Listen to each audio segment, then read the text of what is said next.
El día de hoy estaremos hablando de un tema muy sensible y que ya sé que me bajarán las petacadas, como dicen aquí, y que habrá muchos que dirán, oh, ¿cómo te pones a decir estas cosas? Que qué barbaridad. Bueno, toda la oposición que hay en contra del mensaje del cuarto ángel, que ya no es nuevo para nosotros, que vengan esos opositores. Pero yo a las pruebas y a la realidad me remito. Y estaremos hablando de cómo Elena White en su tiempo enfrentaron cosas similares. Estaremos hablando hoy de adventistas opositores. Bienvenidos.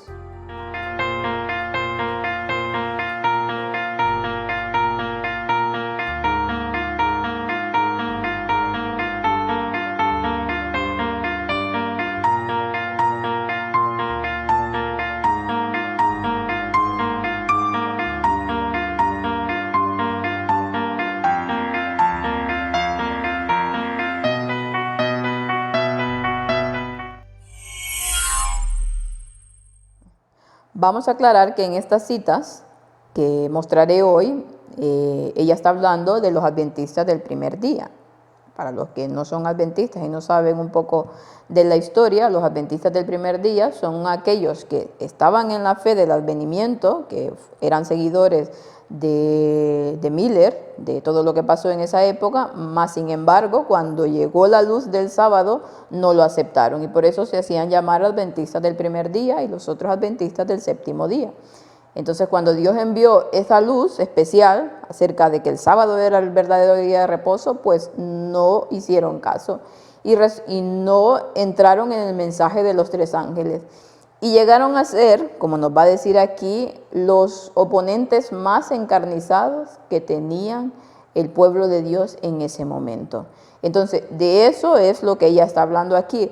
Pero cuando uno comienza a leer los escritos y sobre todo este capítulo, que así se llama, Adventistas Opositores, que no es un título que hemos puesto nosotros, sino que así se llama el capítulo, que está en el tercer tomo de Testimonios para la Iglesia, y empezamos a ver todo lo que dice ahí, el paralelismo que hoy hay en este tiempo con aquellos opositores del mensaje del cuarto ángel, los más encarnizados que tenemos, que ya ni tan siquiera son los católicos, sino que son los propios adventistas, pues veremos, hay un paralelismo impresionante. Cada una de las cosas que van diciendo es como estarlo viviendo el día de hoy. Por eso, bueno, ya sé que habrá muchos que no les gustará, habrá muchos que criticarán como siempre, pero bueno, yo simplemente hago ver, comparar la realidad que hoy en día estamos viviendo con este mensaje del cuarto ángel, esta nueva luz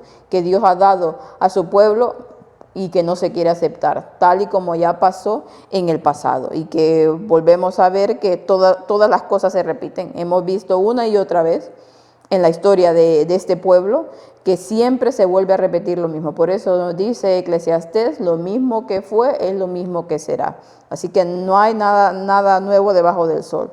Siempre la historia se vuelve a repetir. Pasó con los judíos, pues también iba a pasar en este último tiempo. Y comencemos con el versículo para el día de hoy que nos dice: no deis lo santo a los perros, ni echéis vuestras perlas delante de los cerdos, no sea que las pisoteen y se vuelvan y os despedacen. Mateo 7:6. Es un versículo muy duro, es un versículo muy fuerte, mas sin embargo es totalmente cierto. Aquí el Señor claramente estaba hablando hablando de todos, ¿no? En ese momento a un grupo específico, pero en fin, cuando tú das el mensaje a las personas y ves que esas personas están opuestas totalmente a ti, que tienen una mente tan cerrada, ¿para qué insistes en estar con ellos una y otra vez debatiendo que esto? Si no lo van a aceptar, si no lo van a ver, y es lo que está diciendo aquí: no deis lo santo a los perros, ni vuestras perlas delante de los cerdos, porque no lo entenderán. Más bien dice, no sea que las pisoteen y se vuelvan y os despedacen. Y es lo que pasa, cuando no se acepta este mensaje, se vuelve en contra del mensajero, y bueno, y se difama y se dice lo que sea, y si fuera posible que tuvieran a la persona que está dando el mensaje y que nadie más lo vieran, bueno, ya ni se diga lo que harían, ¿no? Porque en sus palabras muestran el odio que hay para este mensaje y para sus mensajeros. Y comienza la lectura, dice ella: nuestros oponentes más encarnizados se encuentran entre los adventistas del primer día. Resulta que no eran ni las otras iglesias opositoras, o sea, ni las otras iglesias protestantes, ni los mismos católicos, sino que decía que eran aquellos que habían vivido esa fe con ellos, esperando al Señor en ese momento, cuando el gran chasco, esos que se decían hermanos, y resulta, dice, que ahora eran los más encarnizados, y ve que utiliza la palabra encarnizados, los más crueles oponentes que tenían en ese momento al no aceptar la verdad del sábado.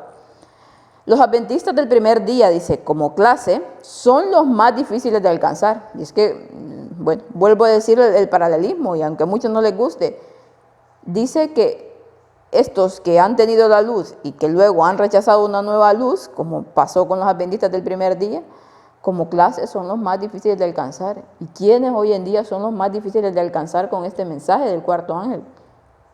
Pues los mismos adventistas. O sea, vemos como católicos, como protestantes, como gente de incluso de la nueva era, gente atea, ateos, gente dentro del espiritismo, gente musulmana incluso, acepta este mensaje con más facilidad, mientras que los adventistas son los más difíciles de llegar, son los que tienen la mente más cerrada. Generalmente rechazan la verdad, dice, como lo hicieron los judíos. Ya pasa, los que eran pueblo de Dios, pues terminan rechazando la verdad. Hasta tanto sea posible, dice, debiéramos seguir adelante como si esa gente no existiera. Estas personas son elementos de confusión, dice, y entre ellos existen inmoralidades en un grado alarmante. Vemos aquí que ya ella ponía que eran difíciles de alcanzar, que se debía seguir adelante como si no existieran. Bueno, si se les daba el mensaje y no lo querían aceptar. Otra cosa que sabemos que pueblo de Dios hay en todo lugar y personas sinceras hay en todo sitio. Pero estas personas, dice que son elementos de confusión, dice, y entre ellos existen inmoralidades en grado alarmante. Y muchos dirán, pero entre los adventistas no pasa esto, es la iglesia de Dios, supuestamente, ¿no? Y estas cosas no se dan. Yo digo la gente o quiere ser ciega, o quiere ser tonta, o no se quiere enterar de lo que pasa en medio del pueblo adventista, en medio de las iglesias. O sea, no estoy generalizando que todo el mundo es así, pero las barbaridades que pasan ahí adentro, de las cosas que uno se entera, que pasan, son terribles. Lo que pasa es que obviamente a nosotros, al estar expuestos al público, claro, nos sigue tanta gente y nos escribe gente de muchos lugares y compartimos con mucha gente y hay muchos testimonios que nos llegan de las cosas que se hacen ahí dentro, y no es que son calumnias ni nada por el estilo, porque tampoco vamos a aceptar calumnias de nadie, son cosas que sabemos de primera fuente, barbaridades que la gente, bueno, los que los han vivido, pero hay gente que ni se imagina las atrocidades que hay en medio del llamado pueblo de Dios, las cosas que se toleran dentro de las iglesias, que mucha gente nos dice, ¿cómo es posible que nosotros estemos siempre hablando de la iglesia y de los adventistas y de este y del otro y que eso no se debe de hacer porque Cristo nos mandó a que estuviésemos unidos y a no juzgar al hermano ni nada? Pero ¿cómo uno se puede quedar callado ante aquellas injusticias que se cometen, ante aquellos actos depravados, hermanos? Porque hay actos depravados que se hacen dentro de la misma iglesia y se toleran dentro de la misma iglesia. Y de hecho cuando vienen personas, cuando hay hermanos que empiezan a pregonar el mensaje de la verdad presente, no, estos sí, estos échenlos fuera de aquí. Mas sin embargo, cuando se cometen este tipo de atrocidades y de cosas que hay dentro de la iglesia, quedan callados, no hacen absolutamente nada. La gente se queda como si nada. Y entonces, ¿cómo nosotros, los que nos decimos que somos pueblo de Dios y que estamos y que amamos a nuestros hermanos, cómo nos vamos a quedar callados ante tal indignidad? ¿Cómo nos vamos a denunciar las cosas? ¿Cómo nos vamos a decir cuando la verdad se está pisoteando? Las injusticias que se están cometiendo dentro del mismo pueblo de Dios.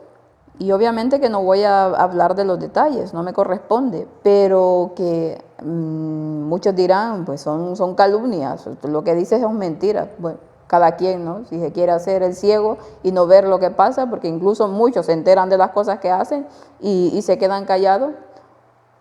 Pero las cosas que a nosotros nos dicen, lo sabemos de muy primera fuente, no de que le contaron a aquel, son cosas que le hacen a las mismas personas y vienen y nos lo cuentan a nosotros. Entonces, cuando te enteras, porque no solamente es ahora, hay muchas cosas que uno se enteraba, bueno, incluso cuando yo estuve en la iglesia, de cosas que uno se enteraba que dice, ¿cómo es posible?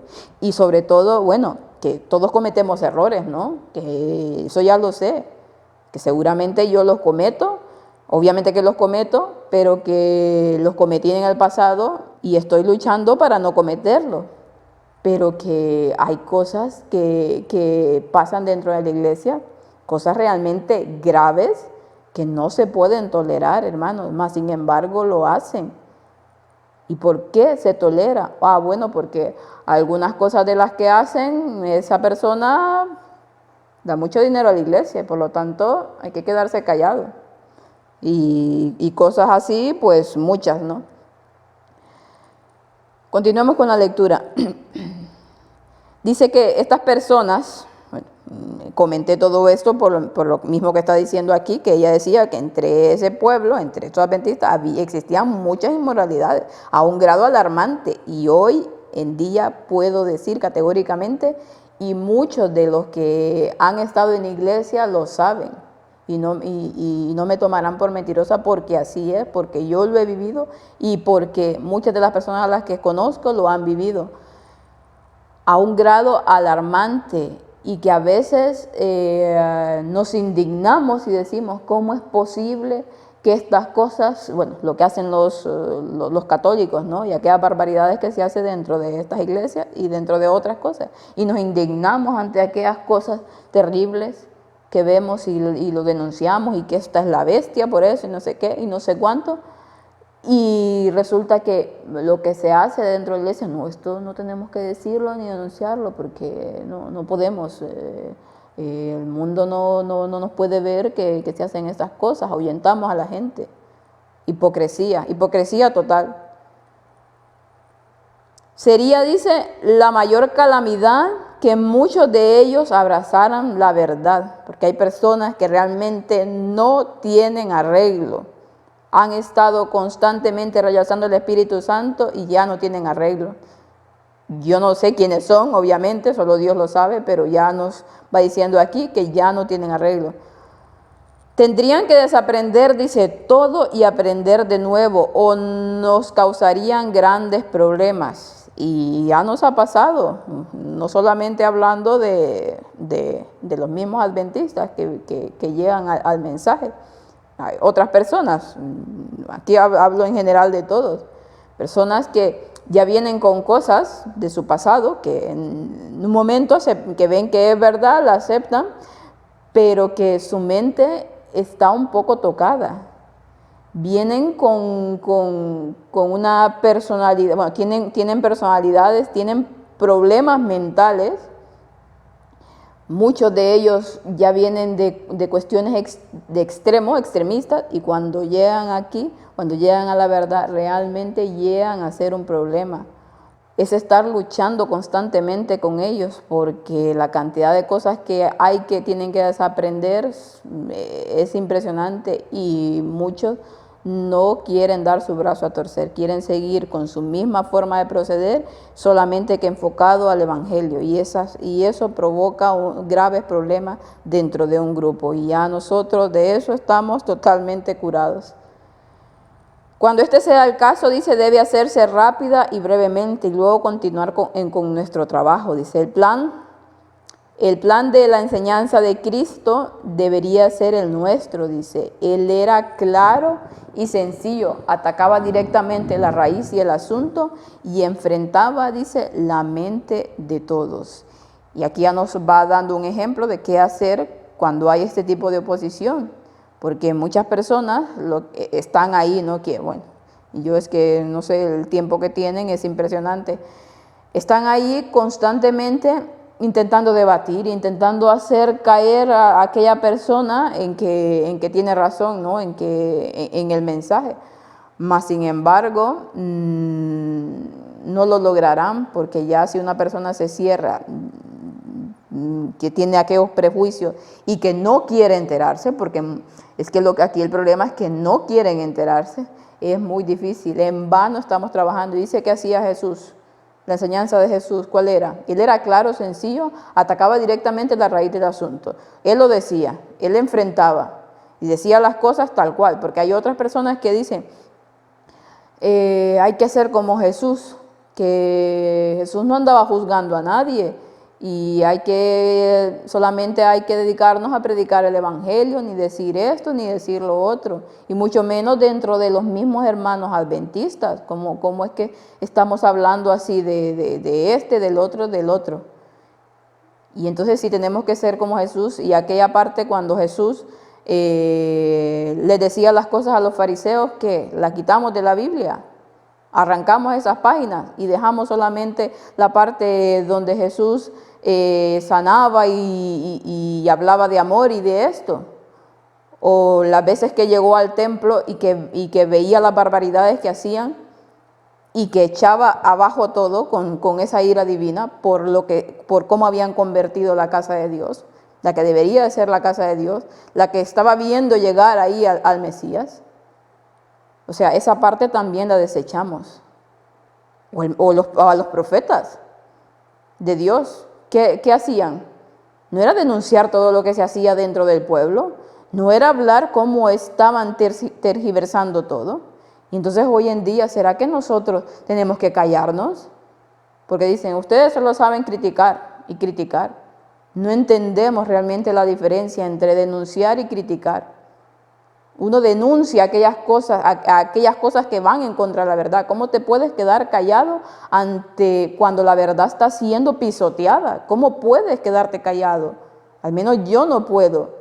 ¿Y cómo puedes quedarte callado ante las injusticias que se cometen dentro del pueblo de Dios? En cuanto a las barbaridades que hacen. Entonces realmente es que no tenemos sangre en las venas.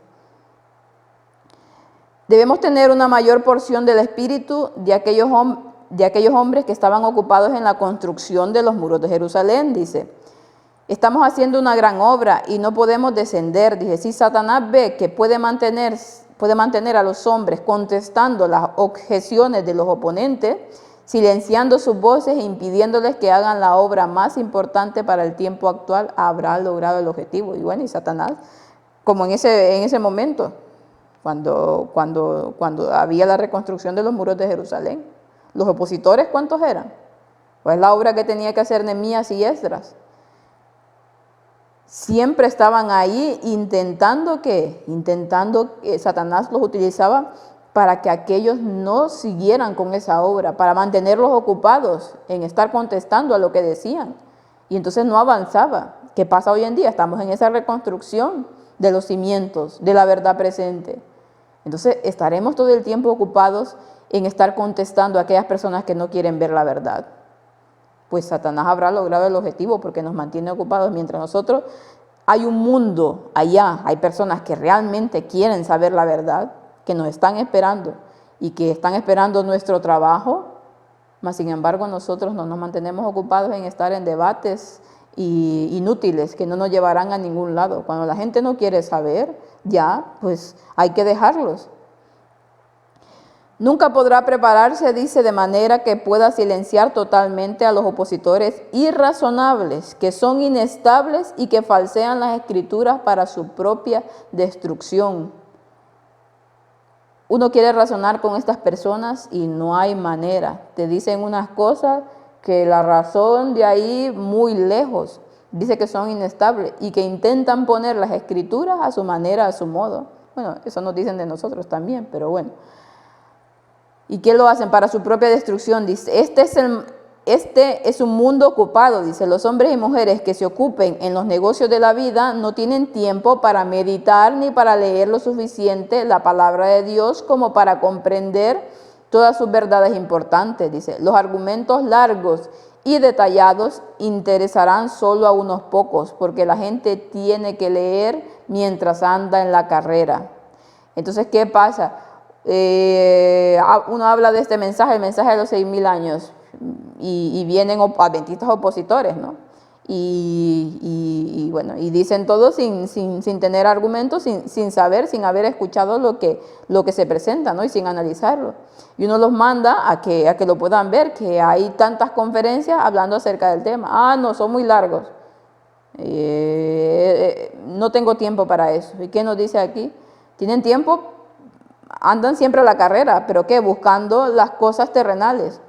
Mas, sin embargo, dice que no tienen tiempo suficiente para la palabra de Dios, para escudriñar la palabra de Dios, para ver si realmente esto es cierto. Usted no podrá eliminar, dice, de las mentes de los adventistas del primer día las objeciones al mandamiento sobre el sábado.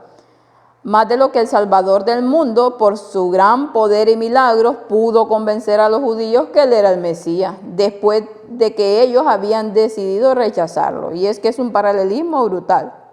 Dice aquí que, bueno, ellos en su tiempo, ¿no?, a quienes se enfrentaban, no podían convencer a esta gente del sábado más de lo que ni el propio Salvador pudo convencer a los judíos que él era el Mesías y que él era Jesús, el Mesías que estaba ahí con ellos, que tenía aquel poder impresionante, que el Espíritu Santo estaba con él.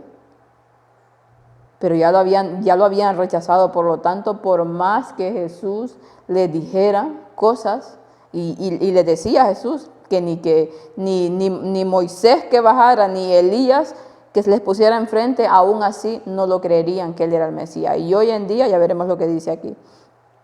Como los obstinados e incrédulos judíos, dice, estos opositores han escogido las tinieblas antes que la luz. Y si les hablara un ángel directamente desde las cortes del cielo, dirían que era de Satanás. Es que lo que dice aquí es brutal. Si lo aplicamos al día de hoy, dice que aquellos obstinados judíos, pues claro, incrédulos, habían escogido las tinieblas, habían rechazado al Mesías. Y mira que eran el pueblo de Dios. Tenían las profecías ahí, tenían tantos privilegios, tenían la Biblia en su idioma, en el idioma que se había escrito, conocían sus costumbres, las profecías tenían que conocerlas al dedillo. Mas, sin embargo, cuando vino el Mesías, que estaba ya profetizado hace tanto tiempo, no lo quisieron aceptar. ¿Pero por qué? Porque en sus vidas se había alejado el Espíritu de Dios hacía mucho tiempo. Y entonces dice aquí que esta gente, tanto como en los judíos en su tiempo, no creerían ni tan siquiera que viniera un ángel y les hablara directamente. Dirían, este es Satanás. ¿Y qué pasa hoy? ¿Qué pasa hoy? Bueno, un ángel no ha bajado directamente a decir eso, pero seguro que si el mismo Jesús bajara y les dijera, dirían que también que es Satanás. ¿Qué pasa con el mensaje de quién dice que viene? Que es un mensaje satánico. Y por lo tanto no hay que hacer caso. Bueno, es que la realidad está ahí. El día de hoy todo esto se aplica perfectamente. Al menos es lo que estamos viviendo. Aquellos que tienen, dice, talento y posiciones se sienten tan por encima de la sencillez de la obra, dice, y se consideran tan satisfechos con ellos mismos que no tienen necesidad de la verdad. O sea, tal cual, lo que está diciendo aquí es impresionante. Dice, aquellos que tienen talentos y posición, aquellos pastores, ¿no? Yo estudié teología en la Universidad de Andrews, o en la universidad esta, o en la universidad otra. Tengo un doctorado en divinidad, tengo un doctorado en hermenéutica, y todos los títulos posibles que pueda haber, y que se hinchan el pecho con el orgullo de todo lo que saben, ¿no? Y la posición que tienen. Soy el secretario de no sé qué, soy aquí, soy allá. Y aquí dice, se sienten tan por encima de la sencillez de la obra y consideran tan satisfechos que ellos no tienen necesidad de esa verdad. No, si hubiese una verdad que Dios mandara a su pueblo, lo haría por medio mío, ¿no? Porque yo soy el que tengo tantos conocimientos. ¿Cómo es posible que Dios le vaya a dar una verdad a un peor es nadie, a alguien que no tiene ningún estudio, que es un simple obrero, que es un simple aquí, un simple allá? No, eso no es posible. Y la misma gente, la gente borrega, porque la gente es borrega, sinceramente, si ya esto que se da no viene de aquellos encumbrados, si ellos no lo están diciendo, ellos son los que saben, ¿no? Ellos son, bueno, las lumbreras, las eminencias del pueblo adventista. No, ya lo que los otros digan no es cierto. Y en el tiempo de Jesús, ¿qué pasaba? ¿Quién era Juan el Bautista? Y el mensaje que traía, preparando el camino para el Mesías. Y el mensaje de arrepentimiento que traía. Era parte de los fariseos. Estuvo estudiando en sus escuelas, se graduó de esto y de esto y de esto. ¿Verdad que no? Mas, sin embargo, era el que Dios había escogido para preparar el camino.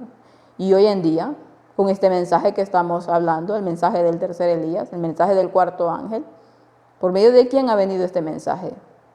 ¿Ha sido por medio de una persona que ha estudiado esto y esto y esto? ¿O de personas que tienen estudios en teología y en una y otra cosa? No, Dios siempre, y eso no nos cabe en nuestra cabeza.